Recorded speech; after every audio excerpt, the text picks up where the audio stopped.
tous. À partir de cette séance vidéo, j'entame une série d'exercices consacrés aux contraintes principales et directions principales.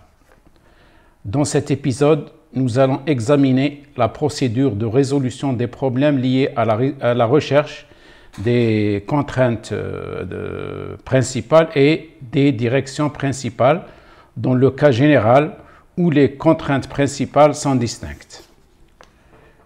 Je vous rappelle que cette série d'exercices fait suite à deux séances vidéo, l'une consacrée aux contraintes principales et l'autre a été consacrée aux directions principales. Je vous conseille vivement de voir ou de revoir ces deux vidéos. Dans cet épisode, un seul exercice est proposé. Il vous éclairera sur beaucoup de questions en rapport avec les contraintes résiduelles, les contraintes principales et les directions principales. Avant de donner l'énoncé de l'exercice et sa résolution, je préfère toujours faire un petit rappel de cours.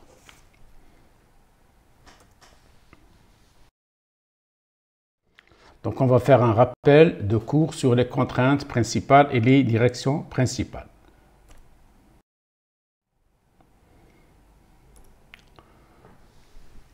Donc, soit un tenseur de contraintes défini en un point relativement à une base de vecteurs unitaires E1, E2, E3. Il existe au moins une base privilégiée dite base propre ou base principale, dans laquelle les composants du tenseur de contraintes sont la matrice qu'il représente et diagonale. C'est ce qu'on va voir maintenant. Donc vous voyez que le tenseur de contraintes, cette matrice est diagonale. On a les composants de la diagonale sigma 1, sigma 2, sigma 3. Sigma 1, sigma 2 et sigma 3 sont les contraintes principales. Donc comme on le voit ici, donc vous avez pour une orientation donnée, cette matrice est diagonale. Chacune des contraintes principales est associée à une direction principale. Donc là, la contrainte sigma 1 qui est sur la première ligne, première colonne, est associée au premier vecteur de la base. La deuxième, sigma 2, au deuxième vecteur de la base. Et la troisième contrainte principale est associée au troisième vecteur de la base.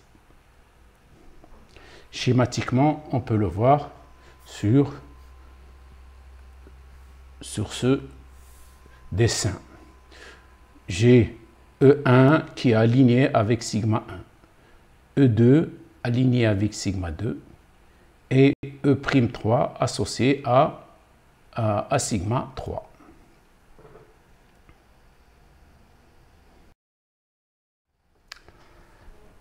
La première des choses à faire, donc pour déterminer les contraintes principales et les directions principales, la première des choses est de déterminer les contraintes principales. La détermination des contraintes principales se fait sur la base de la connaissance d'un polynôme caractéristique P lambda.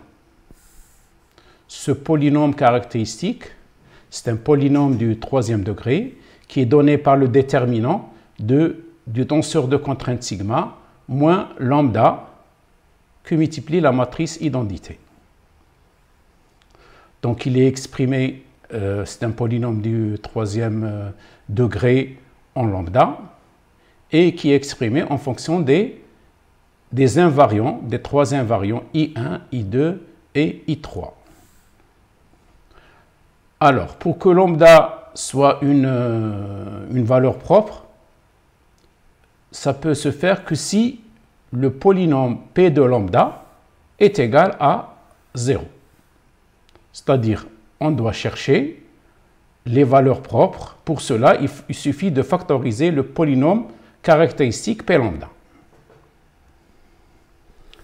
Donc P de lambda, on cherche à le factoriser en sigma moins lambda 1, sigma moins lambda 2, sigma moins lambda 3. Lambda 1, lambda 2 et lambda 3 sont les valeurs propres.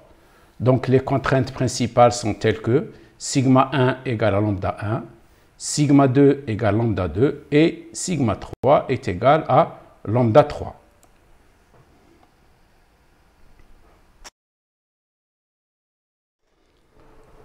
Pour la détermination des directions principales, que je note E'I, qui sont associées à chacune des contraintes principales. C'est-à-dire que E1' est associé à sigma 1, E2' est associé à sigma 2 et E3' est associé à sigma 3. La procédure de calcul ou de détermination des directions principales est la suivante. Donc, soit à déterminer cette direction principale. Par exemple, E'I. I est égal à 1, 2, 3. Donc, c'est les trois directions. On appelle ça les directions principales associées à sigma 1, sigma 2 et sigma 3. Alors, on commence à chercher d'abord un sous-espace propre qu'on appelle E lambda I.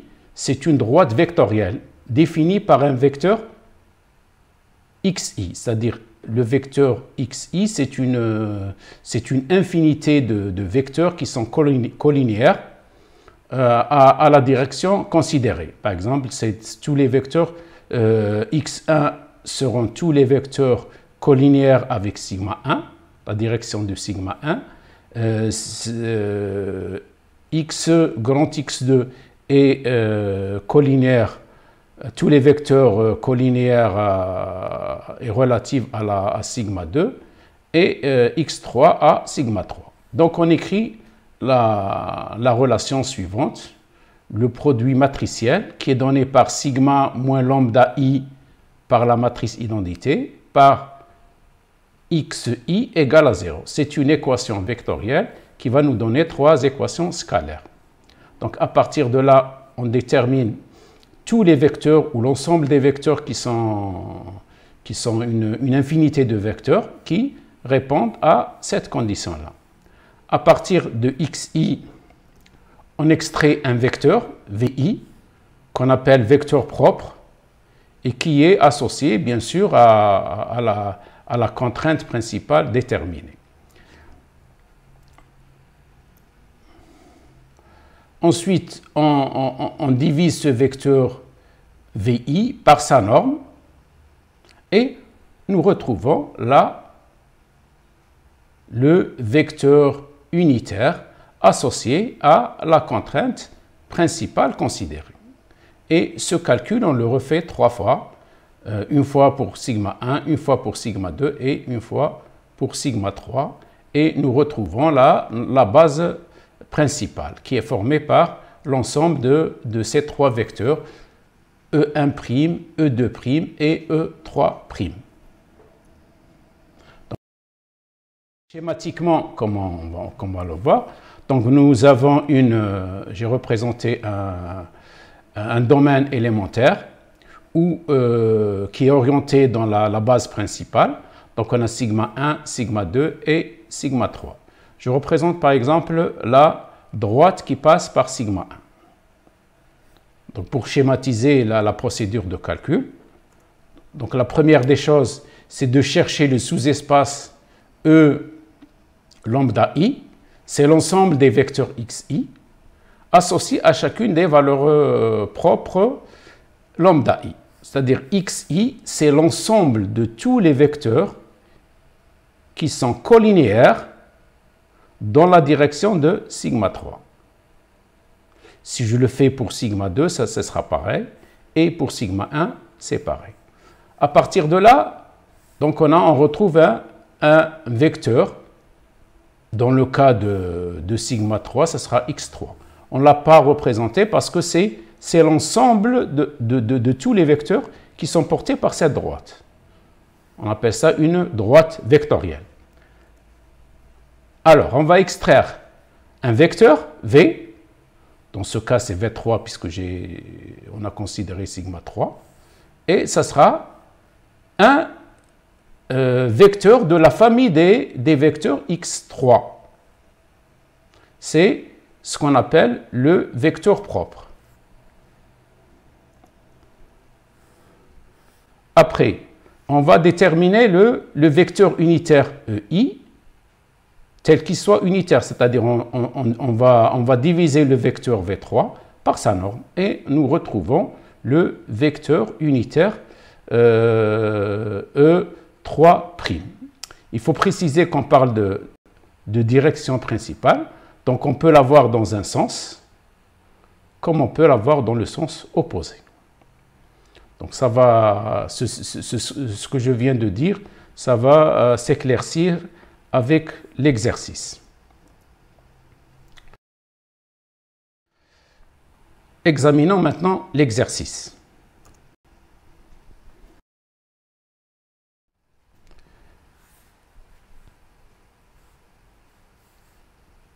On a un point donné d'un milieu continu et relativement à une base R de vecteurs unitaires E1, E2, E3. Le tenseur de contrainte sigma est défini par la matrice qui est affichée. Les valeurs sont exprimées en mégapascal. Première question. Calculez les contraintes principales, sigma 1, sigma 2 et sigma 3. Deuxième question.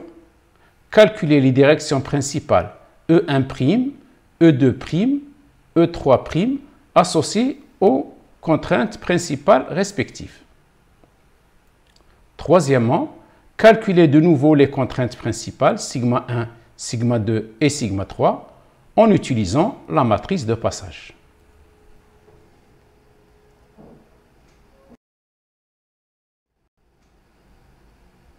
On va voir maintenant la solution de cet exercice.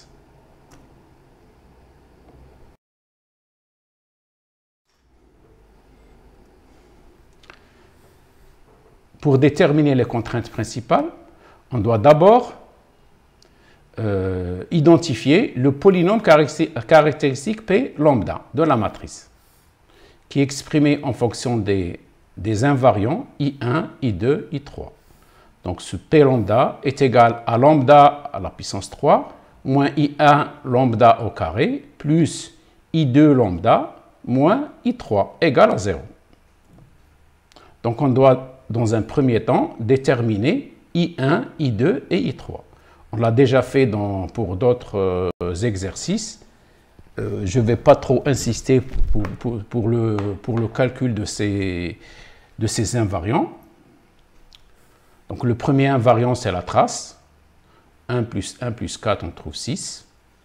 Le deuxième invariant, c'est la somme des trois mineurs, comme on l'a déjà vu dans de nombreux cas. Et le troisième invariant, c'est le déterminant de la matrice.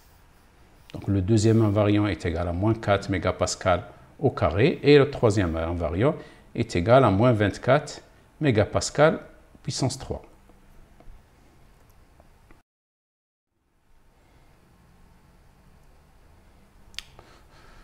Donc nous avons notre polynôme du troisième degré. On va chercher à le factoriser. Donc il y a plusieurs solutions qui peuvent être imaginées. Premièrement, la solution, on peut déterminer les racines de ce polynôme à l'aide d'une calculatrice, ça se fait. On peut également le déterminer par des calculs. Par exemple, il y a beaucoup de calculs qu'on trouve dans la littérature. On peut le déterminer par la méthode de Cardan, Mais cette méthode-là, elle propose des formules difficiles à retenir. Donc, il n'est pas question de travailler avec ce genre de méthode. Donc, la chose la plus importante, c'est de chercher à le factoriser.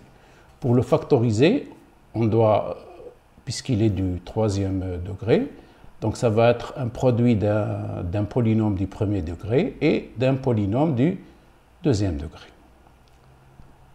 Alors, pour trouver le polynôme du premier degré, il suffit de connaître une racine. Alors, cette racine ne peut être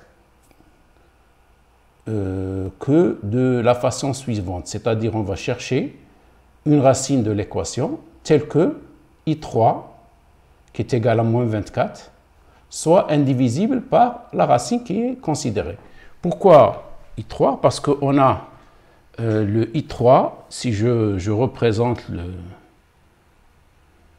Pourquoi c'est le divisible? Bon, je vais expliquer ça par le biais d'une... I3, je peux dire que I3, c'est sigma 1 dans la base principale, sigma 1, sigma 2 et sigma 3. I3 est égal à moins 24. Donc, c'est un nombre entier relatif. Donc, les racines, il y a de fortes probabilités que les racines de ce polynôme, lambda 1, lambda 2, lambda 3, c'est-à-dire sigma 1, sigma 2, sigma 3, soient des nombres entiers relatifs. Donc,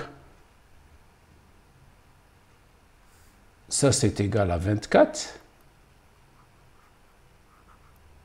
mégapascal à la puissance 3. Donc, quels sont les nombres entiers relatifs qu'on peut, moins 24, pour lesquels moins 24 peut être divisé et on trouve un entier. Donc, les possibilités qu'on a, c'est lambda égale plus ou moins 1, plus ou moins 2. Je vais reprendre mon stylet. On va d'abord gommer.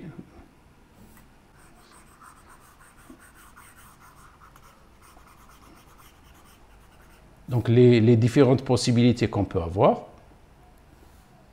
lambda plus ou moins 1, plus ou moins 2, plus ou moins 3, plus ou moins 4, plus ou moins 6, plus ou moins 8 et plus ou moins 12.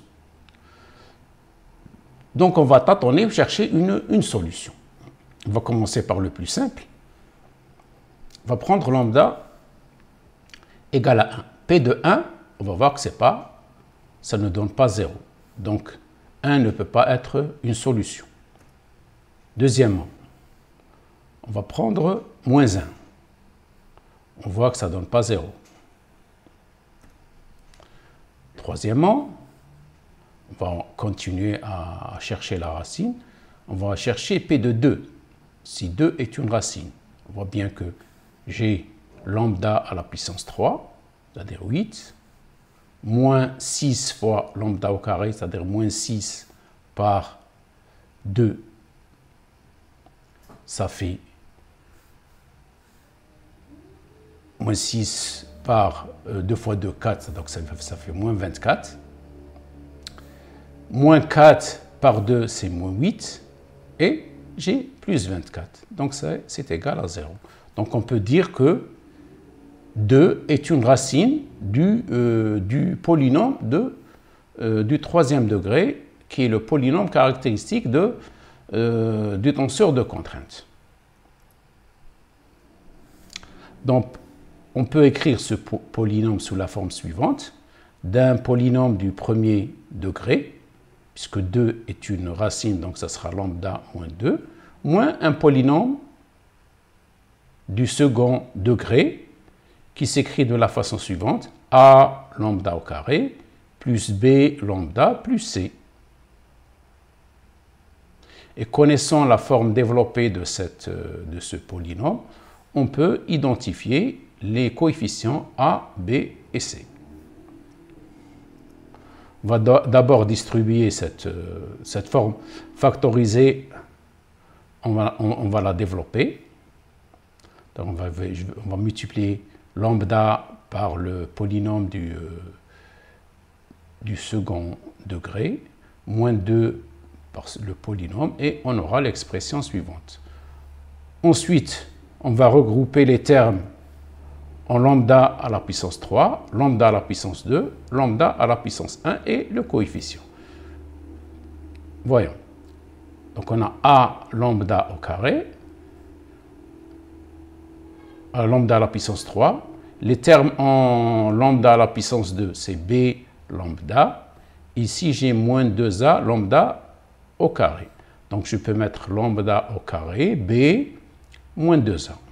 Les termes en lambda, c'est lambda moins 2b lambda. Donc on va mettre lambda en facteur 2, facteur 2, c moins 2b. Et il nous reste le coefficient moins 2c égal à 0.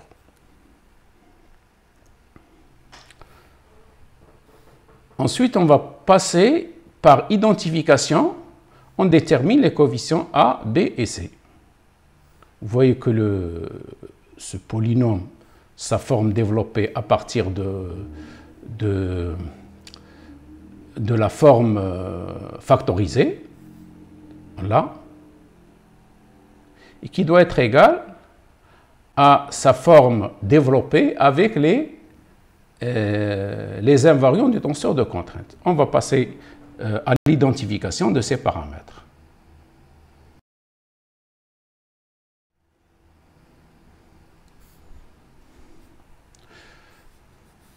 Voyons d'abord les termes en lambda à la puissance 3. Donc dans un membre, j'ai A lambda au carré, et là j'ai 1 fois lambda. Donc on peut dire que A est égal à 1. Ensuite, en lambda à la puissance 2, j'ai B moins 2A qui est égal à moins 6. En termes de lambda, C moins 2B est égal à moins 4. Et enfin, on a moins 2C qui est égal à 24. Donc, du coup, on a directement la valeur de A qui est égale à 1. Ensuite, de cette deuxième équation, je tire B qui est égal à moins 6 plus 2A, donc c'est moins 4. Moins 2C égale 24, donc C est égal à moins 24 sur moins 2, donc c'est moins 12.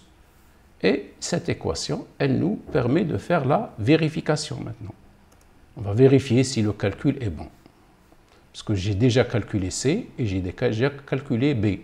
Je vais voir si le C que j'ai trouvé et le B que je vais trouver avec cette opération, je dois avoir moins 4. Donc C, on a trouvé que c'est moins 12. Moins 2B est égal à moins 4. Donc on a moins 12 moins 4. C'est plus 8. C'est égal à moins 4. Donc c'est vérifié.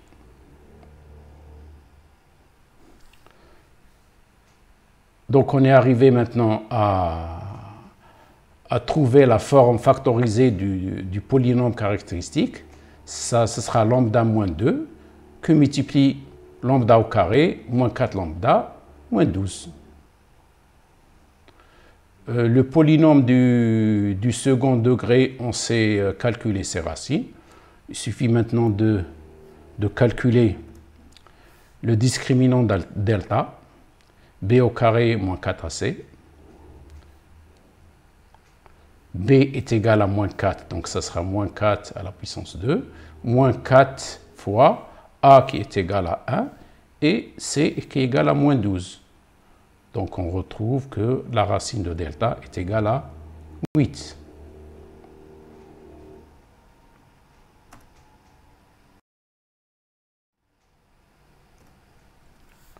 On cherche alors les racines, lambda 2 et lambda 3. Lambda 2, c'est moins b moins racine de delta sur 2a. Et lambda 3 est égal à moins b plus racine de delta sur 2a. Et on fait le calcul, on retrouve nos deux racines qui sont de moins 2 et 6. Donc, les contraintes principales s'expriment comme suit. Sigma 1 est égal à lambda 1, c'est 2 mégapascales. Sigma 2 égale lambda 2 moins 2 mégapascales. Et sigma 3 est égal à 6 mégapascales. Donc nous pouvons écrire la matrice dans la base principale, dans l'ordre 2, moins 2 et 6. Voyons maintenant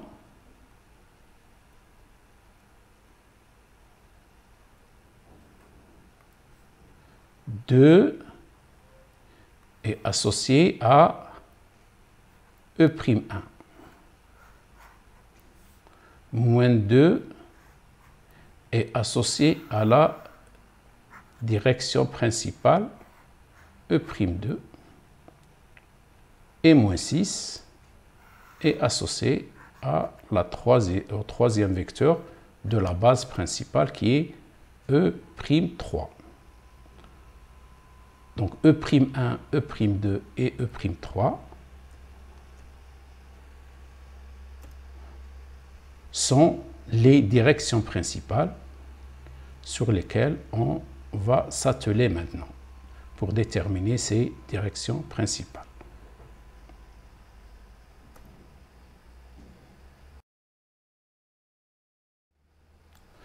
Donc on va calculer les directions principales une par une, en commençant par la direction principale associée à sigma 1. Comme je l'ai expliqué tout à l'heure,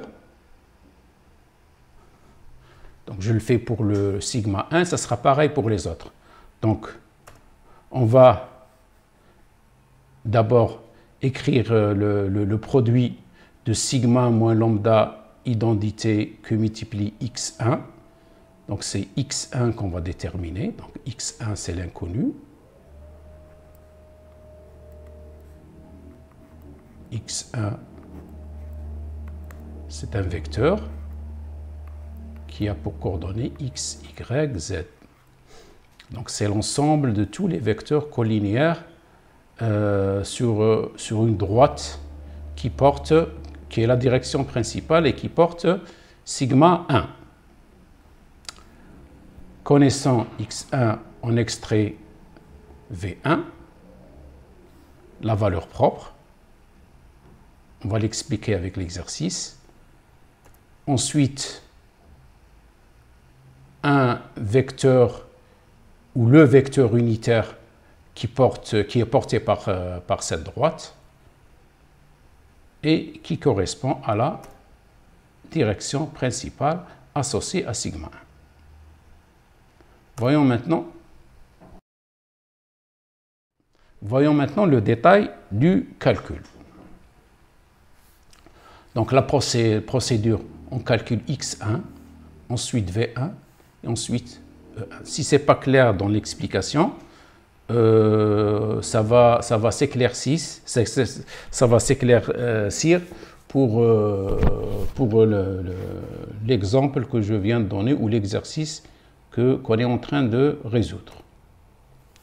Donc on écrit sigma moins lambda 1 par la matrice d'identité que multiplie x1.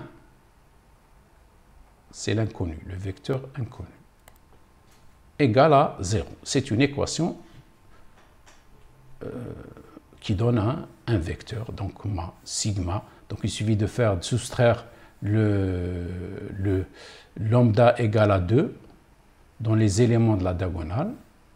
Donc j'aurai 1 moins 2, ici 1 moins 2, ici 4 moins 2, et que je multiplie par le vecteur x,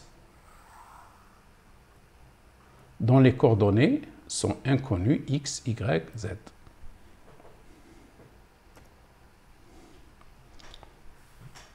Donc on aura ici 3 équations scalaires. Les inconnus sont x, y, z. Il faut comprendre que x, les xi, c'est-à-dire dans ce cas c'est x1, ce n'est pas un vecteur, c'est une infinité de vecteurs. Donc l'astuce c'est d'essayer de trouver une relation d'une composante. Par exemple, je cherche x et y en fonction de z, ou x et z en fonction de y, ou y et x en fonction des z, et ainsi de suite. Il faut chercher une solution. Donc on doit d'abord chercher dans ces 3 équations à éliminer une inconnue. Je vois ici, j'ai plus racine de 2, z, ici moins racine de 2z. Donc si je vais sommer ces 2 équations, 1 plus 2, j'aurai moins x moins 3x, c'est-à-dire moins 4x, moins 3y moins y moins 4y égale à 0. Puisque racine de 2z moins racine de z, ça s'annule. Donc il ne me reste que des termes avec x et y. Et j'exprime x en fonction de y. Ou y en fonction de x. J'ai la première relation. Ensuite, de la première équation, je sais que z, c'est 1 sur racine de 2, x plus 3y. On va remplacer x par moins y. X, je vais le remplacer par moins y. On voit le pointeur. X moins y. Et en développement, on trouve que z, ça sera racine de 2, y. Donc on a exprimé ici z en fonction de y. Donc j'ai x en fonction de y, z en fonction de y. Donc le vecteur x, 1, ça sera y. X, il est égal à moins y, moins 1. Donc je mets y en facteur. Y, ici j'ai y. Et z est égal à racine de 2, y, racine de 2. Donc, il y a combien de vecteurs qui respectent cette forme-là? Il y en a une infinité, puisque y, c'est un réel. Donc, j'ai une infinité de vecteurs x1. C'est tous les vecteurs qui seront portés par une droite, dont la direction est connue. Alors, parmi les vecteurs x, je vais choisir un vecteur v1 pour lequel j'ai le minimum de calcul. Le minimum de calcul à faire, c'est de prendre y égale à 1 ou moins 1. Parce qu'il s'agit d'une direction. Donc j'ai deux sens. Je peux prendre ou 1 ou moins 1. Donc j'aurai v1, ça sera plus ou moins 1, 1 et racine de 2. Et du vecteur v1, j'extrais la première direction principale. Donc ça sera v1, le vecteur v1, divisé par sa norme. Sa norme, c'est racine carrée de moins 1 au carré, plus 1 au carré, plus racine de 2 au carré. Donc ça sera 1 plus 1 plus 2. Donc c'est 4. Et racine de 4, c'est 2. Donc c'est 1 sur la racine, la norme du vecteur. Et j'aurai ici moins 1, 1, 2. Et on a retrouvé la première direction principale.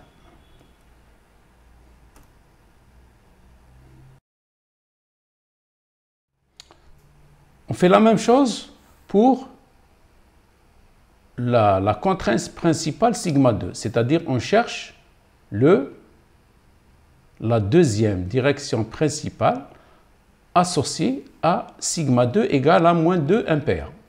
Donc la même chose, on cherche la procédure, on cherche grand X2, de grand X2, on extrait V2, et de V2, je détermine la deuxième direction principale associée à sigma 2 égale à moins 2 mégapascal. On écrit la relation sigma moins lambda 2 identité que multiplie x2 égale à 0. Et nous avons notre l'inconnu, c'est x2. x2 qui a pour composante, je mets les composantes de x2, on garde toujours x, y, z. On fait le produit de la matrice avec le vecteur inconnu égal à 0. Nous aurons trois équations scalaires. D'abord, il faut observer les trois équations scalaires obtenues. Donc, on a la première et la deuxième, c'est la même chose. Parce que je peux dire que la deuxième, c'est la première équation multipliée par moins 1. Donc, c'est deux relations équivalentes. Donc, je vais travailler avec la troisième équation. Troisième équation.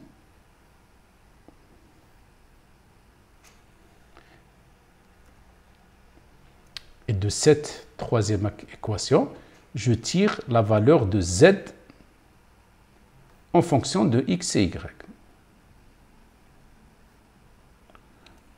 Ensuite, je vais injecter la valeur de z que j'ai trouvée, c'est la valeur, l'expression de z en fonction de x, y. On va chercher le... Voilà, cette relation.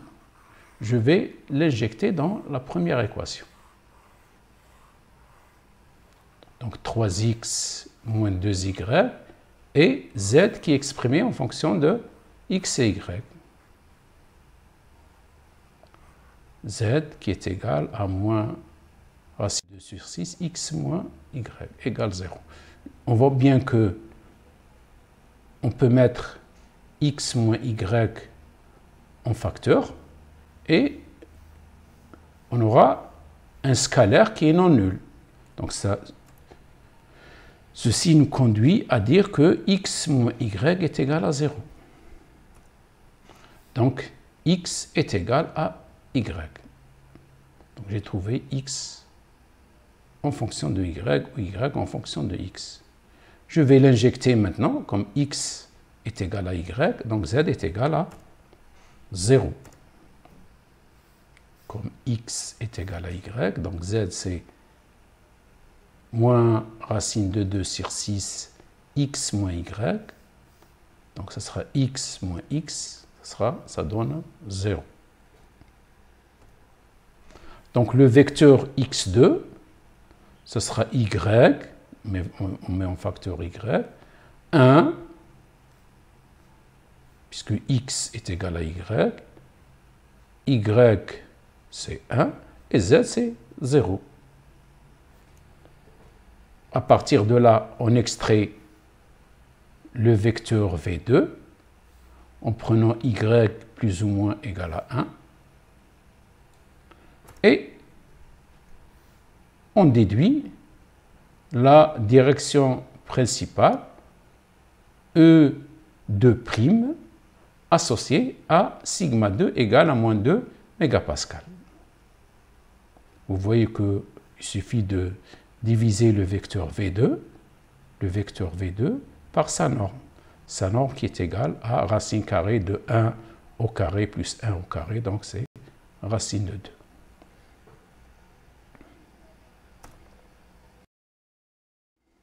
Passons maintenant à la troisième direction principale qui est associée à la contrainte principale sigma 2 égale à 6.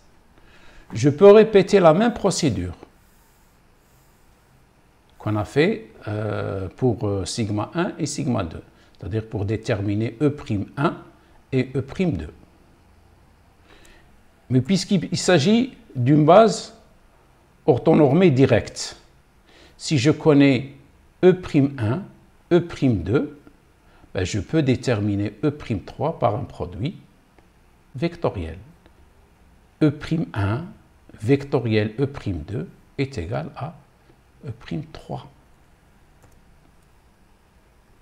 Donc il serait plus intéressant et plus rapide de déterminer la troisième direction par ce produit vectoriel. Quoique, on peut engager la même procédure qu'on a fait tout à l'heure. Donc je préfère, quand vous déterminez deux directions principales, la troisième, vous la déterminez par le produit vectoriel. Et on fait ce produit vectoriel. On a déterminé E1, prime1. On a déterminé E'2. Et on fait le produit vectoriel de ces deux vecteurs. Et nous retrouvons la troisième direction principale, E'3, qui sera 1 sur 2, moins 1, 1, moins 2, moins racine de 2.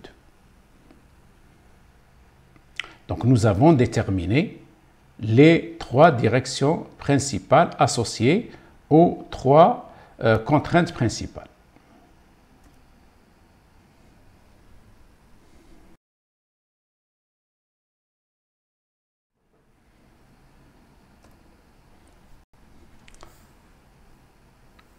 Nous avons déterminé les directions principales, E'1, E'2 et E'3. On peut vérifier l'orthogonalité des vecteurs, c'est-à-dire le produit scalaire 2 à 2 de ces directions, il doit être nul. Et en plus de ça, la base, il faut qu'elle soit directe. C'est-à-dire E1 vectoriel E2, ça donne E3. E2 vectoriel E3, ça donne E1. Et E3 vectoriel E1, ça donne E2. La troisième question qui est posée, calculer les contraintes principales en utilisant la matrice de passage.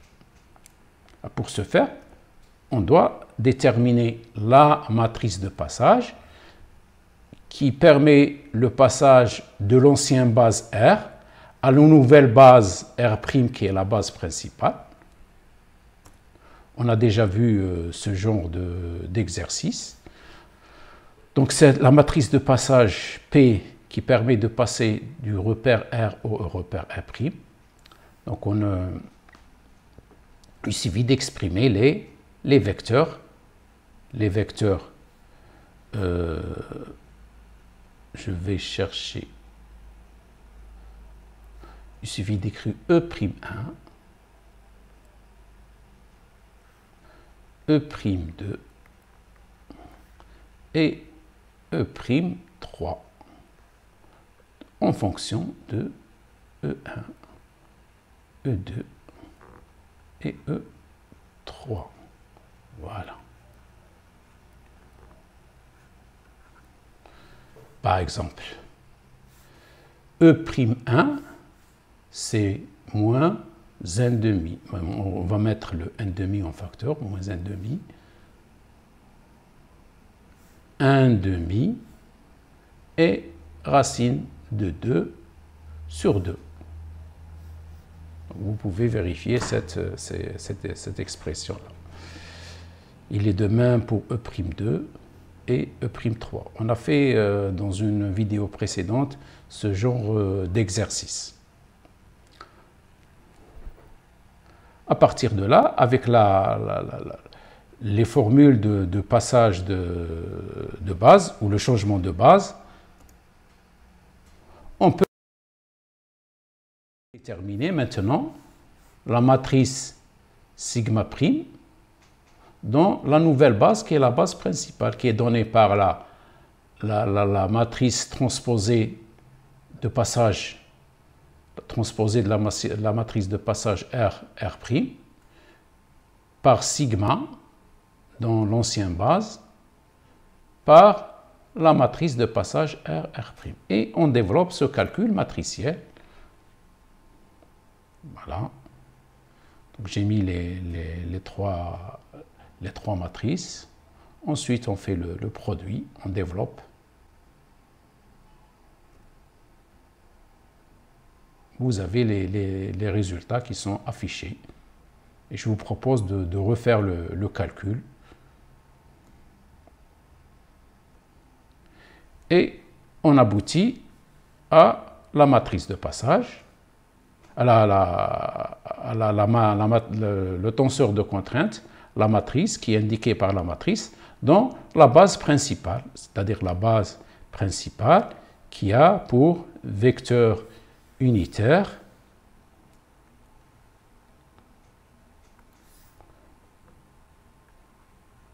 E'1, E'1, E'2 et on va revenir et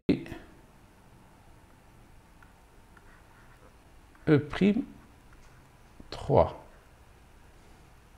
Donc vous voyez, c'est prime, E'1 est associé à la contrainte principale sigma 1, donc ça c'est sigma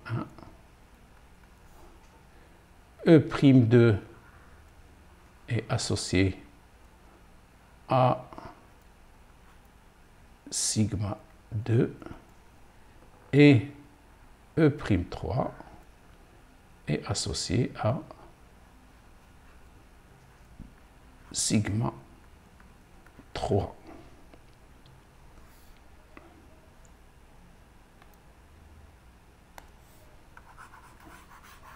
Donc, on peut dire que nous avons retrouvé les contraintes principales par le biais de la matrice de passage. Donc, on peut dire que sigma 1 est égal à 2 MPa, sigma 2 est égal à moins 2 MPa et sigma 3 est égal à 6 mégapascal. Sur ce, on arrive au terme de cette séance vidéo. Je vous remercie de votre attention et j'espère vous retrouver le plus tôt possible pour d'autres vidéos. Au revoir.